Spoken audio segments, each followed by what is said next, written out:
Appearances can be deceptive, as you well know, especially when a chance remark is believed that the gun on a high nail in the kitchen of the house behind the post office on Drolean's Main Street is a real gun, and what's more, it's loaded.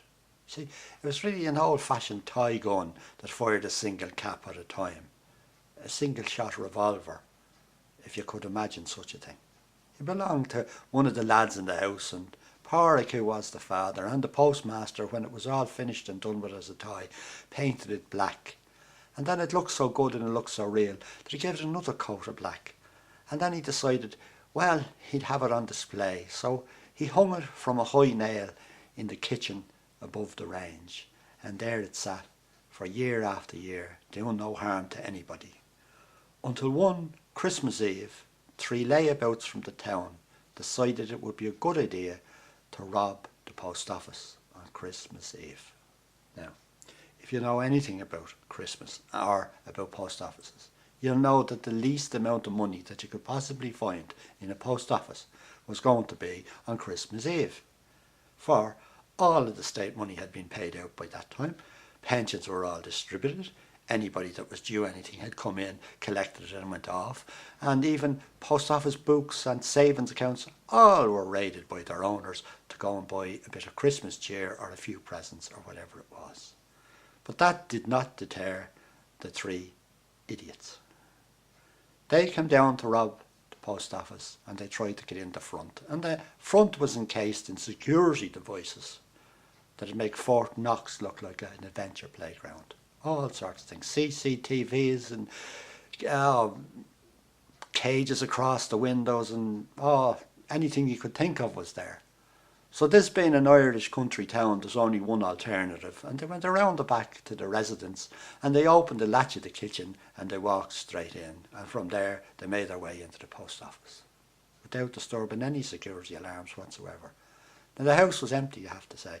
Pádraig had taken the lads off to visit friends and family for Christmas, as he does every Christmas Eve, and May, his wife, went off into the city to buy last minute presents for everybody that was needful and that should be attended to at Christmas, and so the place was empty.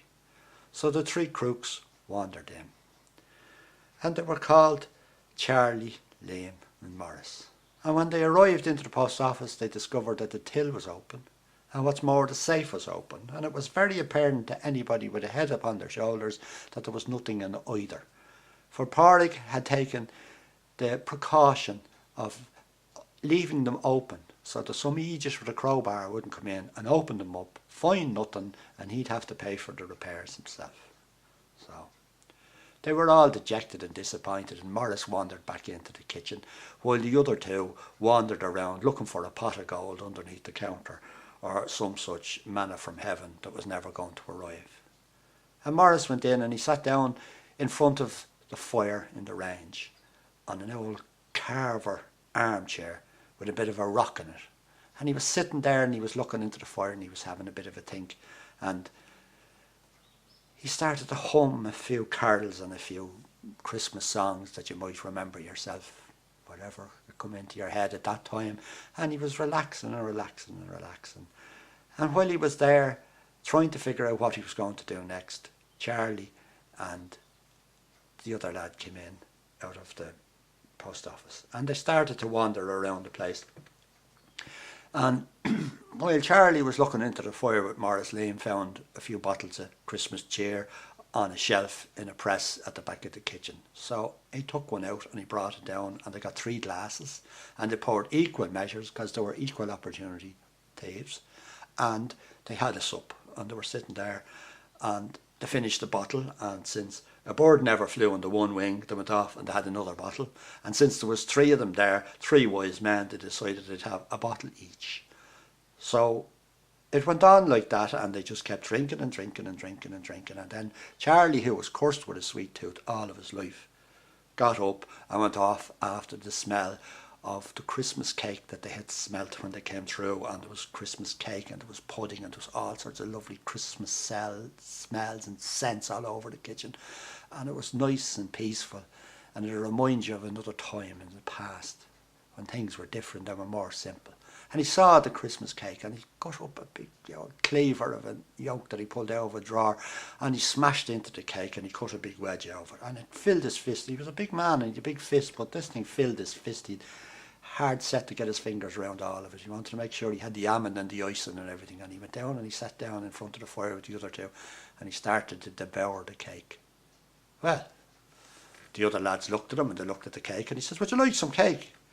And they said they would. So he went up and he got two more wedges of cake and he brought them down. So they were eating Christmas cake and they were drinking the sup and all the rest of it.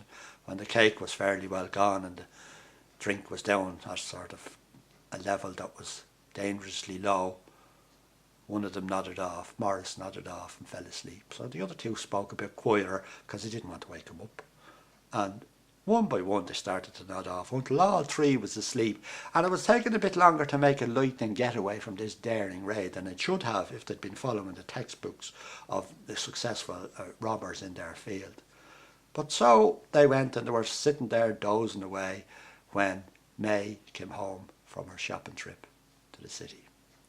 She came in and the bags were banging against her tired legs. They were full to the brim of every sort of thing, and she, as far as she knew, she got something for everybody.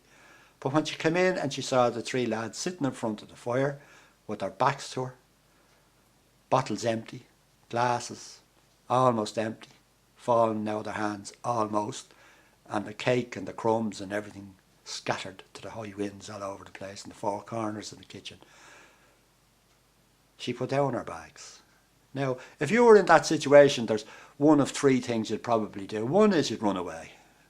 Most people just run away, get out, three desperados sitting in front of your fire. God knows what was going to happen next. You might ring the police station and ask for a squad car to come up straight away and surround the house and arrest everybody in it. Or you could do what May did, and that is take unilateral action, which is what she decided upon. She put down the bags, as I said, and she moved quietly around the back of the chairs without disturbing anybody, and she pulled out a higher chair and up she climbed and she took down the gun. Now, she put the gun in the belt of her trousers and she went over, well, they weren't trousers, they were designer jeans actually, because it was Christmas Eve and she was splashing out a little bit, and she went over and she opened up the saucepan cupboard and she took out a large saucepan that she'd be using tomorrow for the Christmas cooking, and as many lids as she could get out in her other hand. And then she went over to Morris and she shouted at him. Now, if you're sitting in front of a fire and somebody starts to shout, you don't really know whether there's a voice in your head warning you of danger or whether somebody's shouting or one of your accomplices is shouting. But all he heard was, wake up, she has a gun." Well, he woke up like a shot and found himself staring down the barrel of a black gun. And then Charlie was beside him. And eventually Liam got up as well. He didn't know what was happening, but if the others were up, it was kind of a ripple effect. It got to him eventually, and he stood up. And the next thing they heard was, run, she has a gun and she's going to fire it. Well, the three of them headed for the same door at the same time. Now, if you know anything about doors and doorways, you'll know that they're designed for a single human being to pass out or pass in. Two, if you're fairly familiar with the other person, you can squeeze past one another. But they're certainly not made for three large men trying to get out in a hurry to escape a volley of shots. But out they got anyway, and they tumbled one after the other and they tore off down the main street, trying to get away as fast as they could. And from that day on, each of those men swore that they were lucky to be alive, what with the volley of shots that came down the street after them. But somewhere in their mind there was a niggling doubt as to whether all of the shots they heard were true shots, or did they also hear saucepan lids hitting the side of the door as they left the building in a hurry. But still, word went around the town, rightly or wrongly, that May was a crack shot as well as being an expert baker of cakes. And nobody would rob that shop again. Nobody would go near that house again with any nefarious intention in their minds. Because nobody was prepared to argue with a risen Irish mother with a gun. For there to be an argument, nobody would ever win.